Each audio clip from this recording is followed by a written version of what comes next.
da iawn I chi gyd a chroeso I roedfa foreol. Mae'n hyfryd I weld chi yn aelodau, yn gyfeillion, yn ymwelwyr. Very warm welcome, good morning and warm welcome to you all. It's lovely to see you. Members, visitors and friends. As I say, everyone is equally welcome here to each service, but sometimes we extend a special welcome to certain people. And it's lovely to see Mohammed with us this morning from Christian Aid, who will be speaking to us on the work of Christian Aid. A hefyd, wrth gwrs, I ni edrych ymlaen yn eiddgar, mae'n hyfryd I weld Owen a'i deulu yma o Barthau Abereiron yn wreiddiol, ond wedi ymgartrefu yn Llundain bellach ers sawl blwyddyn. A mi fydd yn anrhydedd ac yn bleser I dderbyn Owen yn aelod gyflawn o'r eglwys hon ar ddiwedd y roedfa ar ôl y cymundeb, yn ystod y cymundeb. Ond fe 1990 ein hemyn agoriadol, sef 865, 865, our opening hymn. O dywysog ein tangnefedd, cyfaill mwyar ddeiar hon, gwna elynion yn gyfeillion, heb un brad I boeni bron. Gwrando gri ein henaid ni am yr hedd sydd yno ti, 865.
One in Welsh from the prophet Joel. I'll read that in Welsh, and then Mohammed will come forward and read to us the gospel reading from Matthew.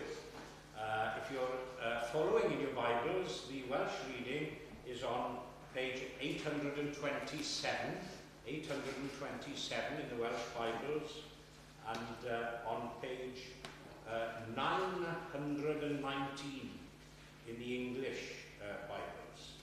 The book of the prophet Joel, the first chapter and the first 12 verses, sydd yn sôn am locustiau yn ymosod, a fe welwch chi arwydd o cad y darlleniad yn nes ymlaen yn yr oedfa. Gair yr arglwydd a ddaeth at Joel, fab Pethiel. Cliwch hyn, heniriaid, gwrandewch holl drigolion y wlad. A ddigwyddodd peth fel hyn yn eich dyddiau chwi, neu yn nyddiau eich hynafiaid? Dywedwch hyn wrth eich plant, a dyweded eich plant wrth eu plant hwythau wrth y genhedlaeth nesaf. Yr hyn a dawodd y ciw locust, fe bwytaodd y locust sydd ar ei dyfiant. Yr hyn a dawodd y locust ar ei dyfiant, fe bwytaodd y locust mawr.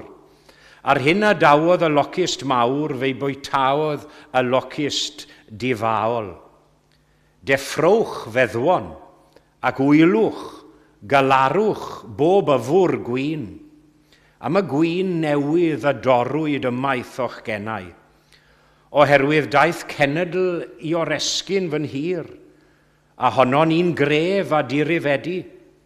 Danedd llew yw ei danedd, ac y mae ganddi gil ddanedd llewes. Maluriodd fy ngwynwydd a darnio fy nghoed ffigis. Rhwygodd ymaith y rhisgl yn llwyr ac aeth y cangain wynion. Galara di fel gwyrif yn gwisgo sach liain am ddyweddu ei heiengtid. Pallodd y bwyd offrwm a'r diod offrwm yn hir arglwydd, a mae'r offeiriaid gweinidogion yr arglwydd yn galaru, anrheithiwyd y tir, a mae'r ddaiar yn galaru oherwydd i'r grawn gael ei ddifa, ac i'r gwyn ballu, ac i'r olew sychu.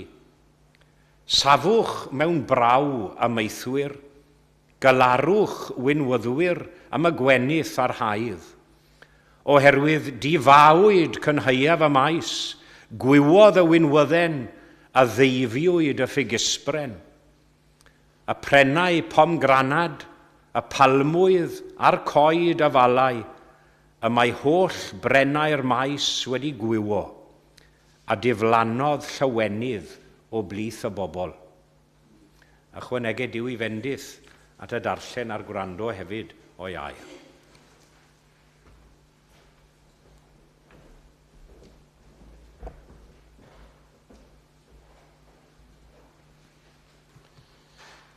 The Gospel reading is from the Gospel of Matthew, chapter 13, verses 31 to 35.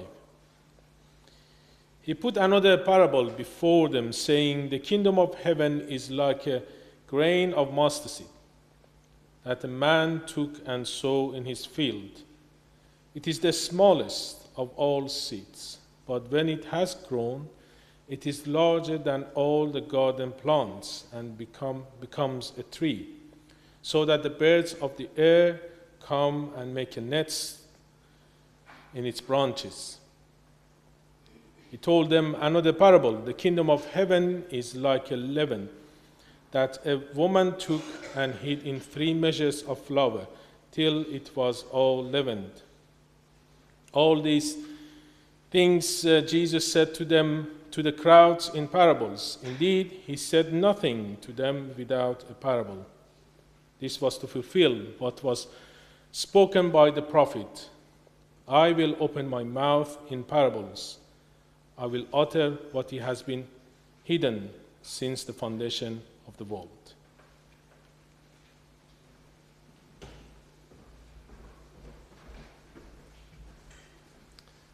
Thank you, Mohammed.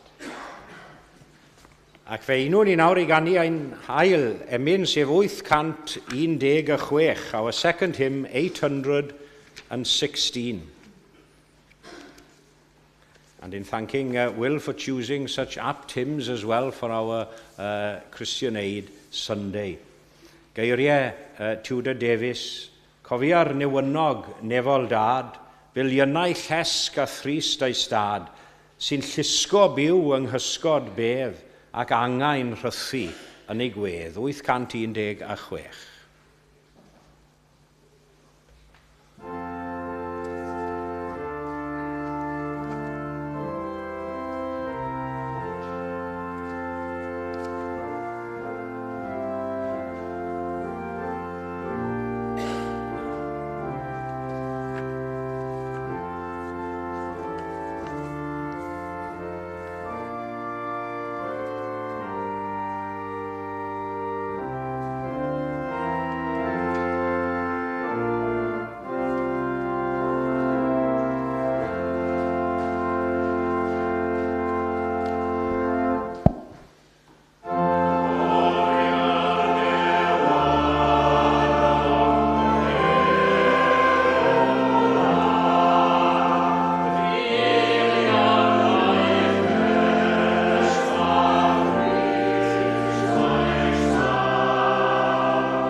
aml am y llinell na, nid digon popeth hefo ti.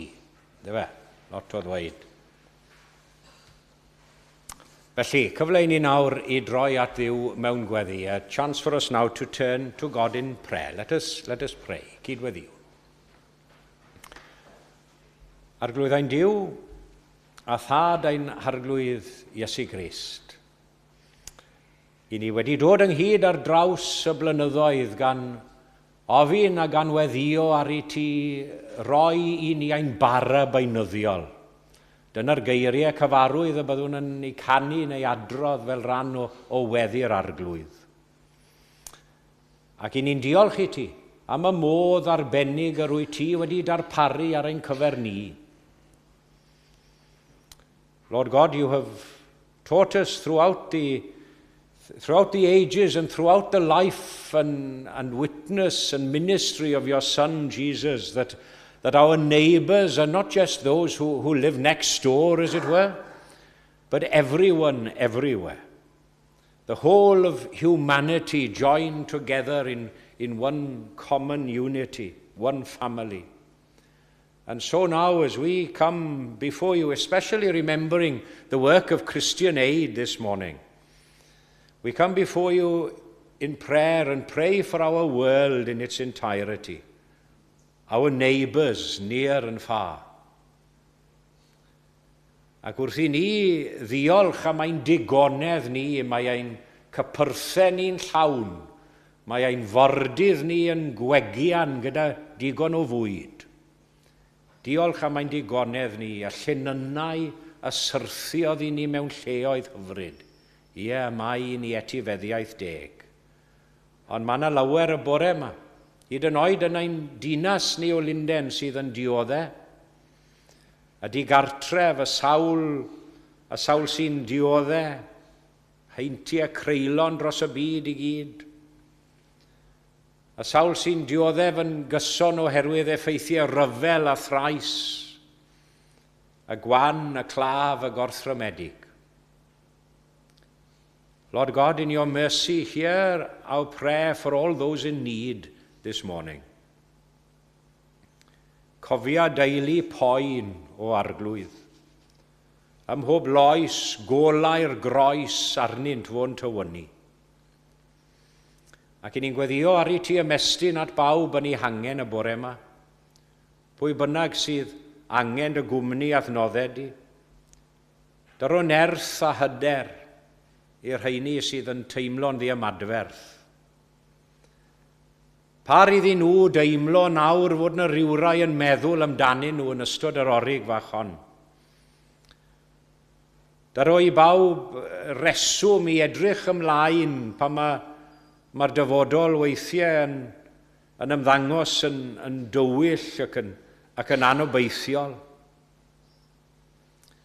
Ond i ni'n gwybod bod pob yfori yn dwy'n gobeith yn o ti. Ac i ni'n siarad wrth reswm yn aml nid yn hermau y byd hwn, ond yn hermau y byd a ddaw.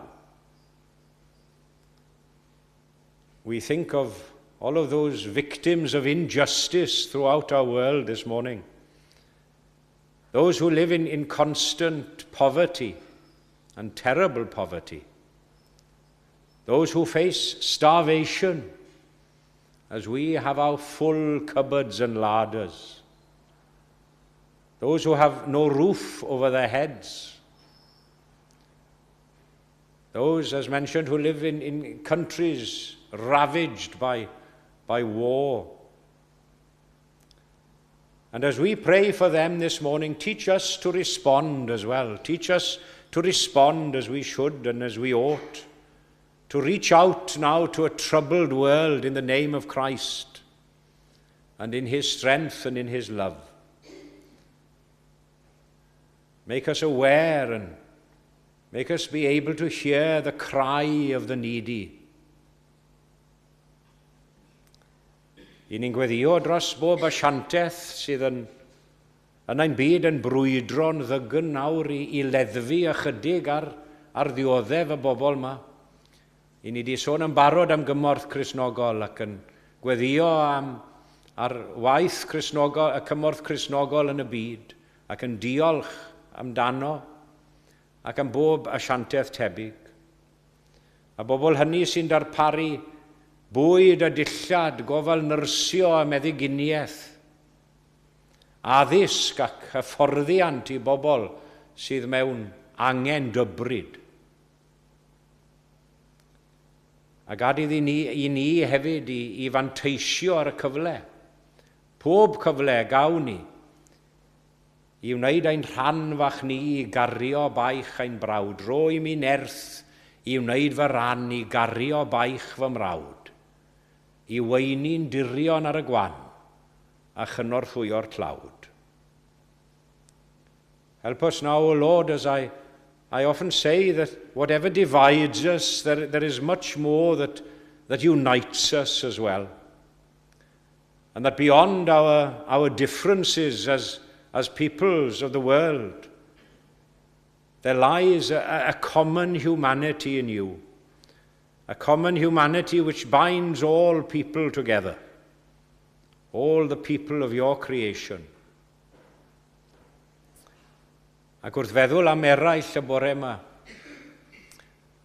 fe gyflwynwn rhyw rai o deulu ffydd yma i ddofal, ac i ni'n cyflwyno ein hunain hefyd. Gan ofyn ar i ti ein defnyddio ni gyd, defnyddio ni i ddibenion mawrion di dy hun. Dau safwn dy fendith ar ein hoedfa bore yma, boed i'r cyfan ywneir ac yddywedir i fod dy ogoniant di ac lledeiniad dy deyrnas di yn y lle arbennig hwn ac ar y ddeiar yn gyffredinol. Gwranda ar ein gweddiau nawr a rhagora ar ein deisyfiadau, a mae'n bod yn gofyn y cyfan yn a thrwy enw ein harglwydd a'n gwaredwr, Iesu Grist. Amen.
Wel, croeso cynnes iawn i bawb yn aelodau yn gyfeillion ac yn ymwelwyr un a hoedfa gymyn arbennig ar Sul Cymorth Cristnogol y bore yma. Very warm welcome to members, friends and visitors to our special Christian Aid Communion service this morning. A croeso hefyd I bawb sy'n ymuno ni o bell ac agos ar y we. We're especially pleased to welcome our guest preacher, the Reverend Mohammed Egdatarian, to our special service. Mohammed is originally from Iran, and he arrived in Britain as a refugee and became a priest in the Anglican Church. And he's worked at Liverpool Cathedral, been a chaplain at St. Nicholas Church in Ankara, Turkey, before becoming intercultural pioneer minister in the Oadby Great Glen Team Ministry, Leicester. He started in his post for Christian Aid, I understand last year, as church engagement and fundraising officer. So we're very grateful for your presence and contribution this morning, and I'm looking forward to hearing your message for us. A diolch yn fawr hefyd I Will am ei gyfraniad pwysig wrth yr organ. Mae'r oedfa hon yn hefyd yn arbennig, ond I bod yn falch iawn I groesawu aelod newydd, sef Owen Thomas ato. Mae pedwerydd aelod newydd yn ystod y misoedd diwetha.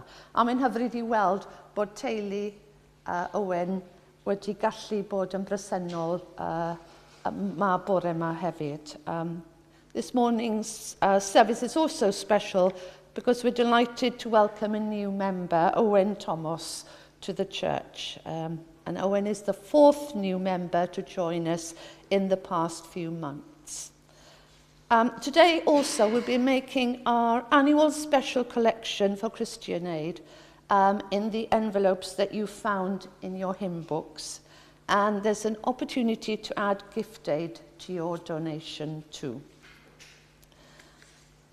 Am hanner awr I 5 heno, bydd cymanfa gan i'r Presbyteried yng Nghapel Seion Ealing Green.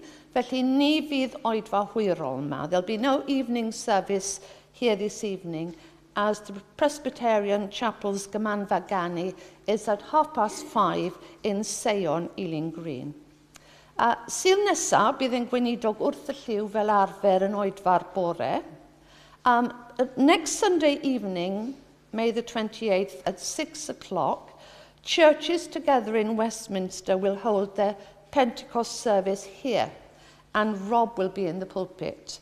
And about 150 churches are represented, so a large congregation is expected, with hopefully as many of us as possible.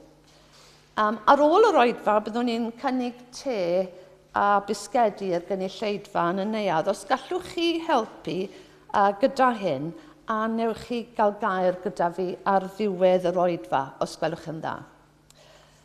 Dydd Mercher, canol dydd, bydd oedfa anffurfiol yn y neuadd Islaw, gyda the a chyfle am sgwrs I ddilyn. Tickets are on sale for our celebrity organ recital on July the 1st with Thomas Trotter performing, and please ask Rob or Paul for them. Cofiwch ddod lawr i'r neuadd I cael te a sgwrs ar ôl yr oedfa. Ac yn awr fe ddawn nhw amgylch I dderbyn eich rhoddion. Diolch yn fawr.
ein hadin en angid, I ddwy'n ein tystiolaeth, I ti anna byd.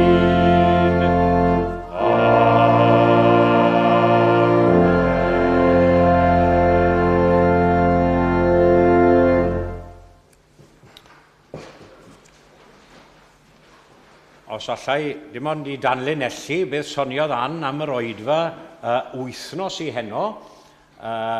Next Sunday evening's service, if I can add that to Ann's announcement, if you could make every effort to be here, it would be nice that we have a goodly congregation, goodly representation of the Welsh community. As I said, I don't know how many will be here. Might be full, it might be half empty. But David Jones is singing as well.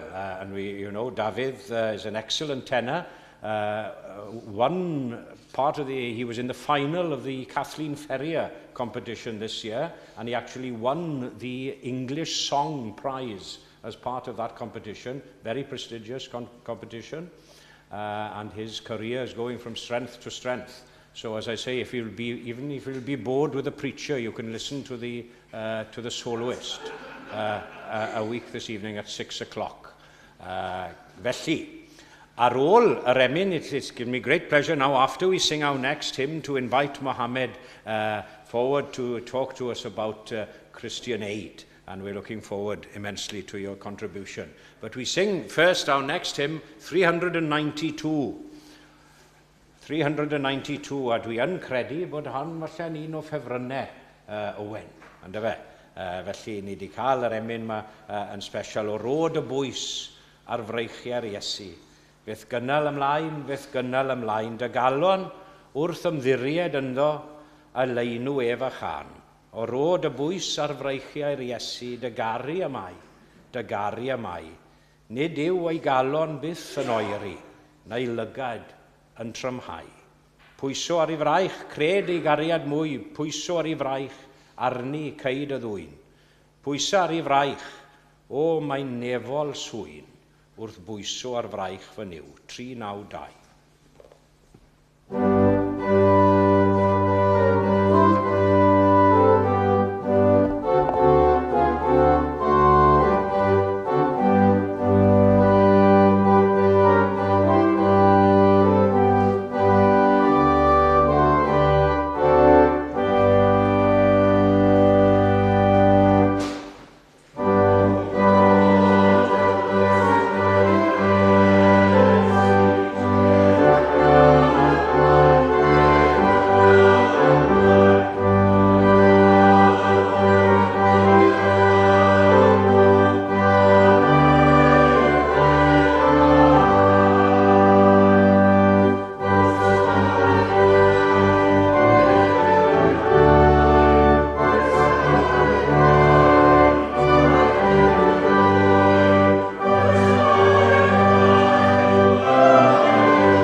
Let us pray. Take us and use us to love and serve in the name of the power, the Holy Spirit, and in the name of Jesus Christ our Lord. Amen. Burada diolch ame creise cnes. Fe emoi o Muhammad. I don't know if it's right or wrong, but I'm afraid this is my extent of talking Welsh. And I'm going to talk in English the rest of the sermon. And thank you so much for your invitation. Great to be here among you. I'm so thankful to Anne to introduce me. So she's done half of my talk. So the good news is my talk is going to be shorter. So thank you. As it was mentioned, my name is Reverend Mohammad Iqtidarian. I'm originally from Iran, and Iran is one of the countries in the heart of the Middle East. I was born in a very strict Muslim family in Shiraz, in the south of Iran. And like many Iranians, because I opposed the regime, I had to leave the country. My freedom was threatened, and I became asylum seeker. And during my journey in Europe, seeking asylum, I was introduced to Christ in an Iranian pastor house in France. He and his family loved me and gave me practical help as well as the message of Christ. And he asked me a crucial question: do you have peace in Islam? And I said, yes, of course I have. But inside me, in my heart, I had a wall of sin between me and my God. And I knew there was a lot of issues in me which troubled me. I couldn't deal with it. So I rejected the call first. At first, I thought it's from the devil, and no, I don't want it. But God worked hard and hard in my heart and in my life. And eventually, in detention center in the UK, I submit my life to the Lord. And I promise him, if you release me, I will serve you. So he did his promise, I'm doing mine. Fast forward in 2015, as it was mentioned, I was ordained deacon in Liverpool Cathedral, and then 2016 priest in Church of England. Since then, I have several ministerial posts. It was mentioned before, and from last year, I'm serving the Lord through Christian Aid as a church engagement officer for North of London. As part of our Christian Aid family, we encourage you to think about our brothers and sisters in Malawi. This is the campaign we use for Christian Aid Week, and thank you so much for all your help and effort. I think all of you have a picture of a lady called Esther Seizi. She's 55 years old, and she's a widow mom with 2 daughters and 2 grandsons. For 10 years, Esther grew pigeon peas on her farm. These peas, pigeon peas, which in UK they call it split peas, yellow split peas, have a tough plant. They are tough plants, easy grow in a poor soil, and have taproot, and they are very tolerant or thrive in the field of Malawi. But Esther could never secure a fair price for her crop. And last year, tropical storm washed away all her crops. She nearly lost everything. She just managed to save 4 packs of peas for her food. In Joel chapter 1, as it was read, the prophet describes the destruction of the crops and the devastation of the land. The fields are ruined, the ground is dried up, the grain is destroyed, the new wine is dried up, the olive oil failed. This is the story of many farmers in many countries around the world, farmers like Esther. Climate change and war destroy their land, their crops, their livelihood. We are so blessed to have relatively comfortable life here in the UK. And I pray we won't become complacent in our faith and take God's blessing for granted. Esther's stories tells us that for many people, the future is dark and horrifying. However, Easter is a story of resurrection with a better future, which the parable of the mustard seed represents. A seed was planted in Mary's womb more than 2,000 years ago. He became God incarnated and lived among us. He gave his life for us on the cross as a criminal, as a sinner. Then he rose again to break the power of sin and death. God displayed to us that nowhere is unreachable for him, even the dark place of death. The master seed of church was planted with 12 disciples and grew with the power of the Holy Spirit, despite many trials and turbulence. The second kingdom of God was established, a kingdom of hope and love. A few weeks ago, I was privileged to be part of the service at St. Paul Cathedral in London.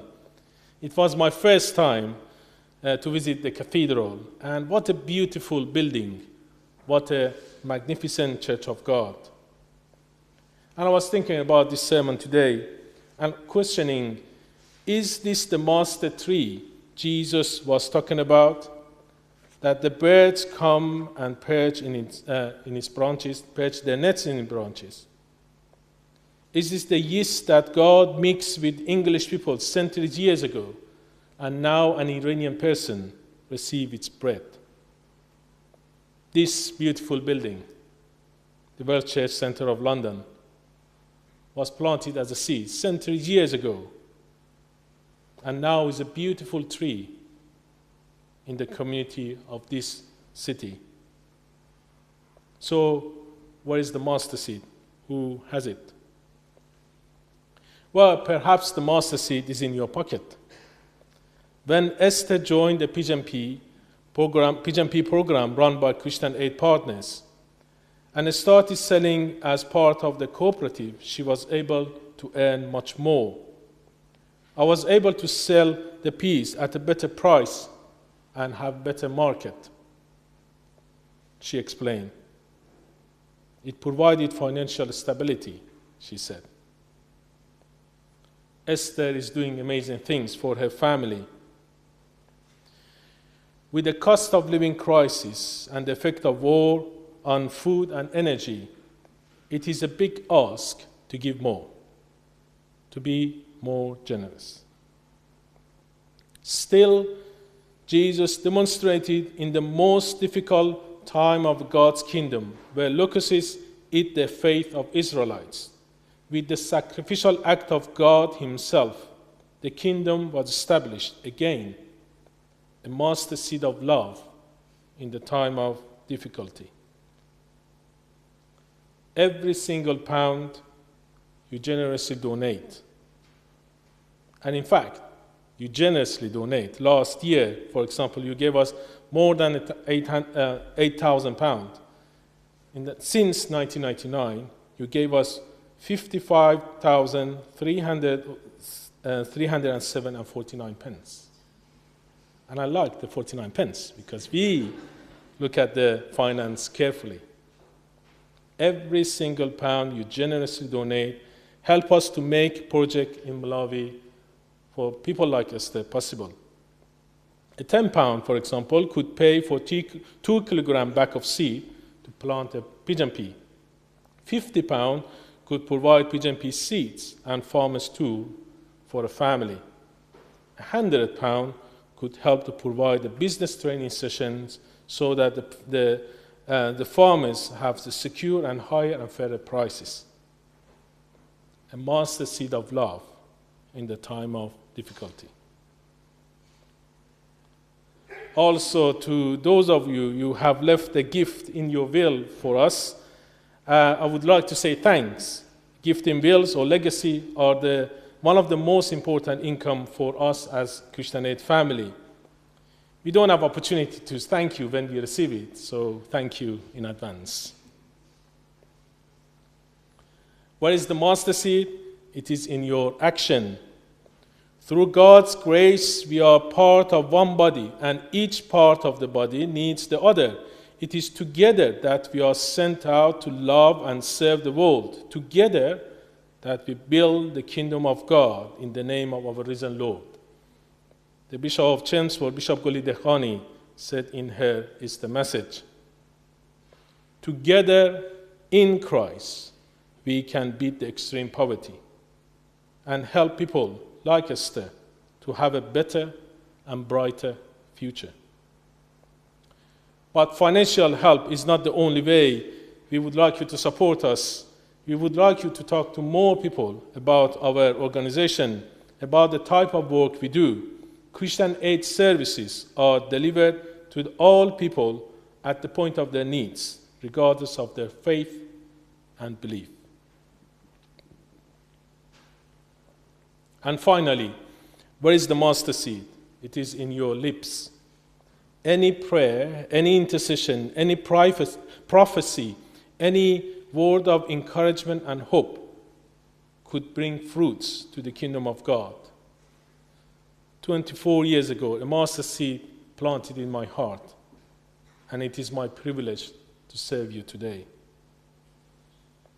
So let us be encouraged by the ways in which God can use even the smallest things to bring about the greatest change.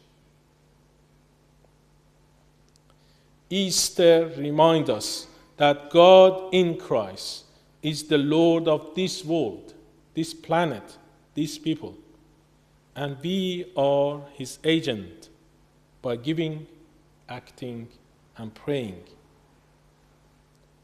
May we be like the mustard seed, trusting in God's power to bring about growth and transformation in our lives and the lives of many.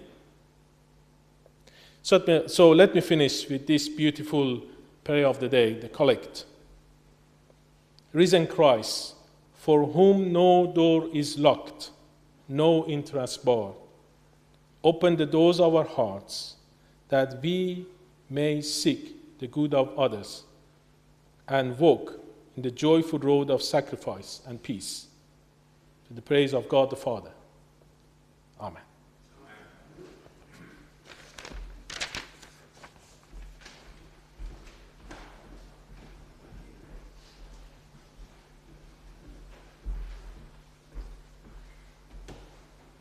Well, diolch yn fawr. Thank you very much, Mohammed. I'm sure we'll all remember about the seed, that we have this seed within our grasp, and we have the ability to sow this seed of which Christian Aid does so much work for. Thank you very much. Diolch yn fawr iawn.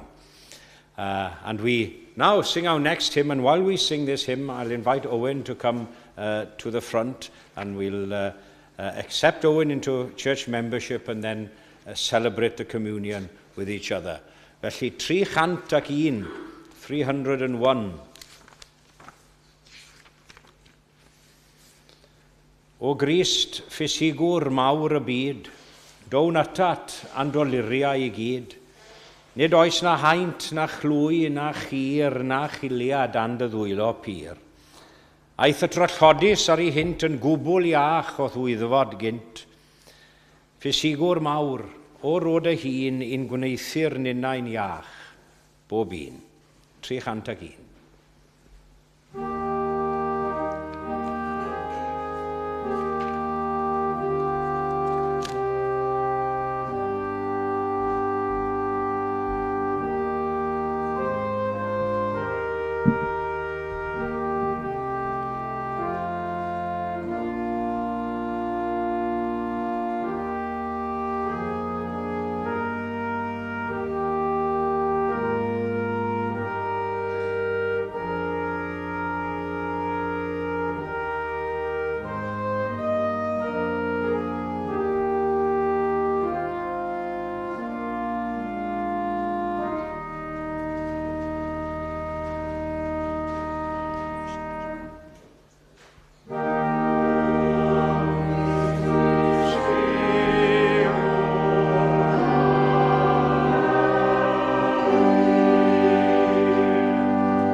Sean.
Dyrchafaf gwpan iachawdwriaeth a galw ar enw'r arglwydd. Talaf fadd unedau i'r arglwydd ym mhresenoldeb ei holl bobl. According to the scriptures, our God is a God who saves.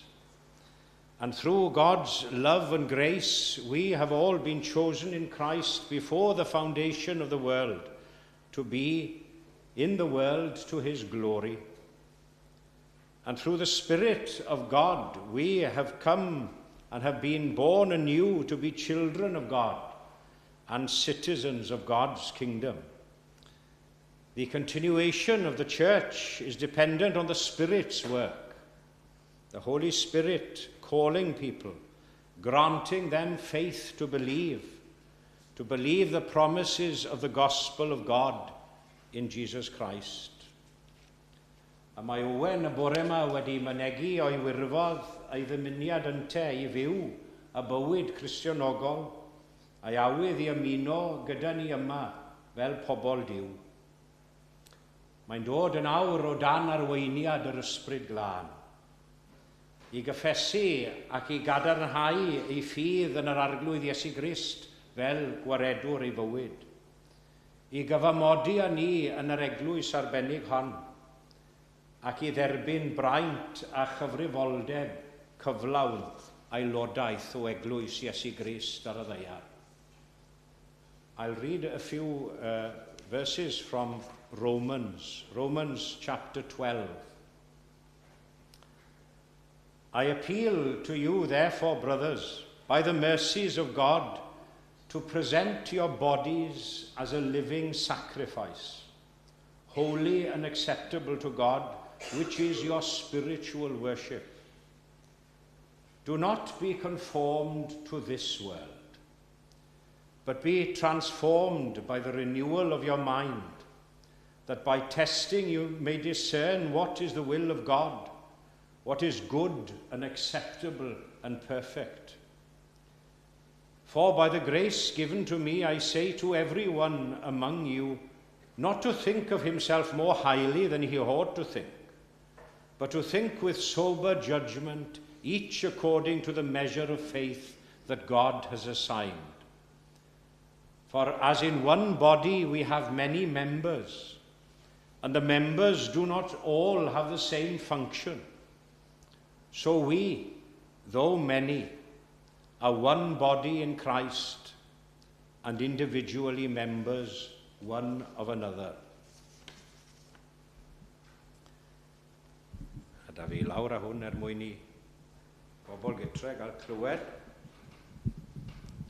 A gai ofyn I Owen I sefyll yn awr. Owen, a wyt yn cyffesu fod Iesu Grist yn waredwr ac yn arglwydd dy fywyd? Ydw. A wyt yn addo I fyddhau I ewyllus Duw a byw yn ôl I air tra byddi byw? Ydw, gyda chymorth Duw. A wyt yn cyfamodi â ni yn yr eglwys arbennig hon I gyflawni dy ddyletswyddau fel aelod ac yn addo dwy'n tystiolaeth mewn gair a gweithred I Iesu Grist? Ydw, gyda chymorth Duw. Brothers and sisters in Christ, having heard our friend's confession of faith and the promises that he has made, let us all stand now as a congregation and as a sign of readiness to receive him into the full privileges and responsibilities of membership of this church. We pray for him to grow in grace, ei gyngorthwyo fe ym mhob ffordd I dyfu mewn gras ac yng ngwybodaeth a chariad Duw. Owen, bydded yr arglwydd dy fendithio di, lywyrchu dy wyneb arnat a bod yn drigarog wrthyt. Bydded i'r arglwydd edrych arnat a roi I ti heddwch. Let us pray together. Cydweddi. Lord God, our Heavenly Father, we join now our voices with the whole company of your church in heaven and on earth to thank you for all your love and grace. We thank you for your church and for your continuing care over her. I ni'n diolch I ti am alw I unigolion I ffydd o hyd, ac I fuddod I ddorchmynion di ac am feithrin had i'r eglwys. Ac am hynny nawr I ni'n diolch I ti yn arbennig am Owen y bore yma, am bob dylanwad grasol y fi arno. Diolchwn I ti am bob magwraeth ac addysg a gyfrannodd at I ffurfiant fel person. Ac I ni'n dyfolu di am y gwaith da a ddechreuais yn I fywyd, a gweddiwn a bydd iddo dyfu ym mhob peth I Grist, a roedd o ras I fod yn ffyddlon I waddunedau ac yn deyrngar I efengil Crist. Amen. A wen mae'n bleser I ni estyn deheulaw cymdeithas I ti ac I groesawu di yn swyddogol fel petai I deulu ffydd yma yn Eglwys Gymraeg Canol Llundain. Croeso cynnes I ti. Newch I gyd eistedd.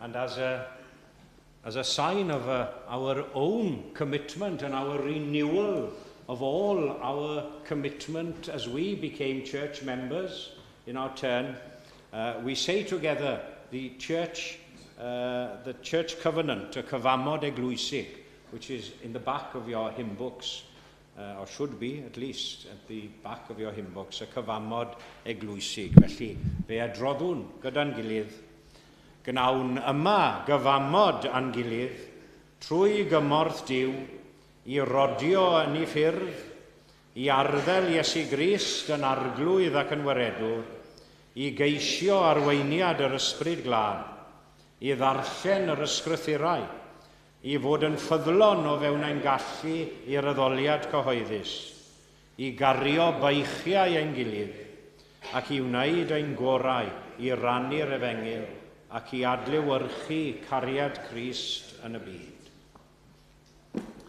As usual, when we come to the communion table, we remember a few individuals who need our prayers and thoughts. This is, in fact, the first communion since we said farewell to Mary Wintle, one of the great characters of this church. Anne was with us last Sunday, but on her way down to Wales and couldn't be with us this Sunday.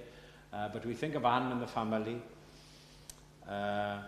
Owen, of course, is better than he was, but much better than he was. I popped over to see him last week, and we hope that within the next week or two we will see Owen back with us. But we think of Owen and Lynn. Think of John and Janice as well, their ongoing treatments, and many other people as well who are facing treatments and other hospital appointments. Then, of course, we have a chance to celebrate and to be glad. One of our, I could say, honorary members, Megan Nabara, had a birthday on Saturday, and her great friend, Gwen, has got a birthday the end of this week.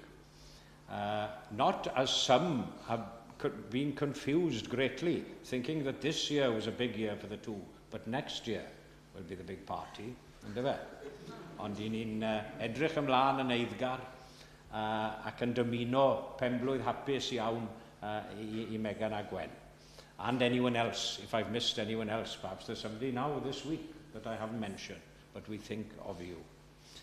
And we read, as is our custom, from Paul's first letter to the Corinthians, chapter 11, where he notates his account of the Last Supper. Canis ma fi a dderbyniais gan yr arglwydd yr hyn hefyd a draddodais i chwi. Bod i'r arglwydd Iesu yn nos o brydychwyd ef gymryd bara. Ac wedi iddo ddiolch e fe a'i torodd ac yddywedodd, cymerwch, bwytewch, hwn yw fy nghorff yr hwn a dorri'r trosoch. Gnewch hyn coffa amdanaf. Yn yr un modd e fe a gymerodd y cwpan wedi swperi gan ddywedyd. Y cwpan hwn yw'r testament newydd yn fy ngwaed. Gnewch hyn cynifer gwaith bynnag yrfach coffa amdanaf. Canis cynifer gwaith bynnag y bwytaoch y bara hwn ac yrfach y cwpan hwn. Y dangoswch farwolaeth yr arglwydd, ond i ddelo. Gawn ni droi at Dduw nawr mewn gweddi. Let us turn to God once more in prayer. Arglwydd ein Duw, wrth i ni nesau nawr at fwrdd y cymyn. I ni yma i edrych yn ôl dros yr hyn a fi, ac i edrych ymlaen at yr hyn a fydd hefyd. I gofio yr hwn a fi farw ac i gyfarch yr hwn sydd eto'n fyw. And as we now partake of the bread and wine, we are here, yes, communing with each other, but more importantly, communing with you. Communing with God himself through Jesus Christ. And it is he who invites us now to drink, eat and drink in remembrance of him. Diolchwn, ymostyngon, a derbyniwn yn ddidwyll iawn o'i rodd rhad a gwerthfawr i bob yr un ohonom. Amen. Ac wrth i ni gofio'r nos y bu Iesu gyda'i ddisgyblion yn yr or uwch ystafell, fe gofiwn iddo gymryd y bara a'i dorri, a'i roi i'w ddisgyblion gan ddywedyd. Hwn yw fy nghorff, ar hwn a dorri'r trosoch. Cymerwch a renwch yn eich plith, a chynifer gwaith bynnag a gnewch hyn, gnewch coffa amdanaf. Bwytawn bawb o hwn.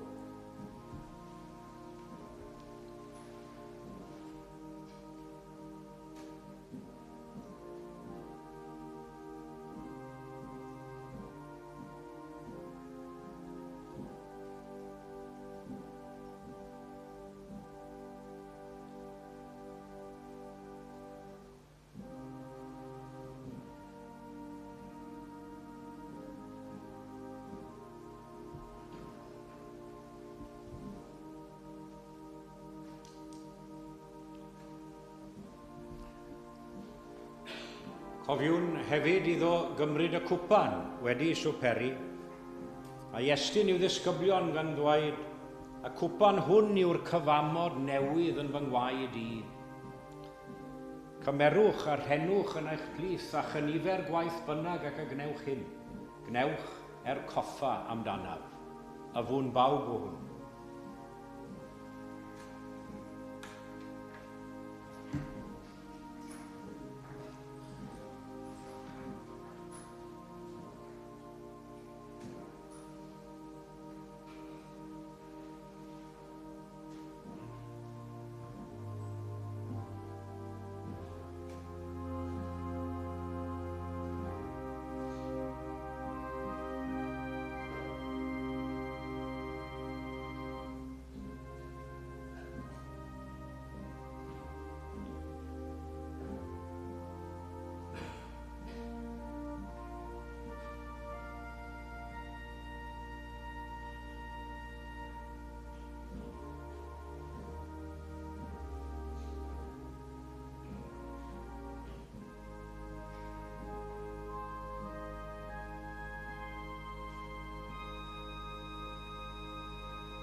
With you. As Jesus has invited us now to share in the bread and wine, we who are so weak and frail, we who prefer our own way to his, we remember now his love and sacrifice for us and offer ourselves anew as living sacrifices on the altar of his service and to the furtherance of his kingdom on earth. Derbyn ni felly yn gymeradwy yn dy olwg di wedi maddau pob diffyg a bai a weli yno, a mae'n bod yn dod yn awr yn y difar yn enw Iesu ei hun. Amen. And we sing together seated to conclude our morning service, communion service, receiving Owen as member and our Christian Aid service with Mohammed. And we sing 789, Saith Cant, Wyth Deg a Naw.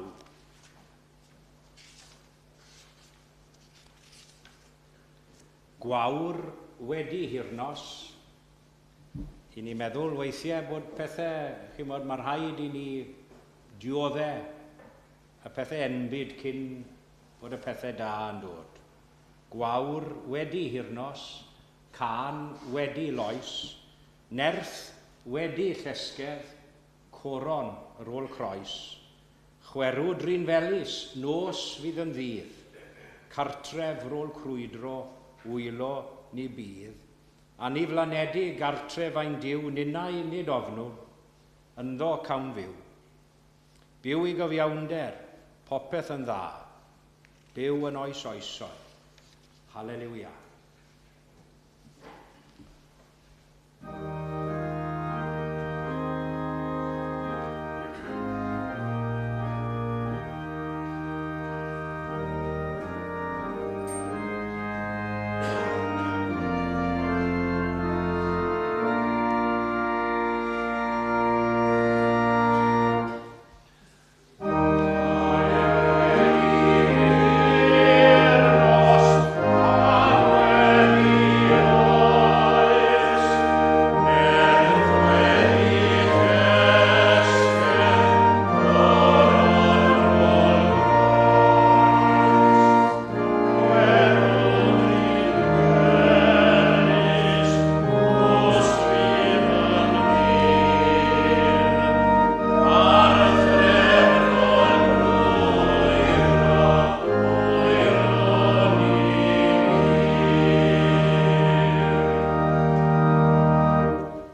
arglwydd. Let us commit ourselves to God in prayer.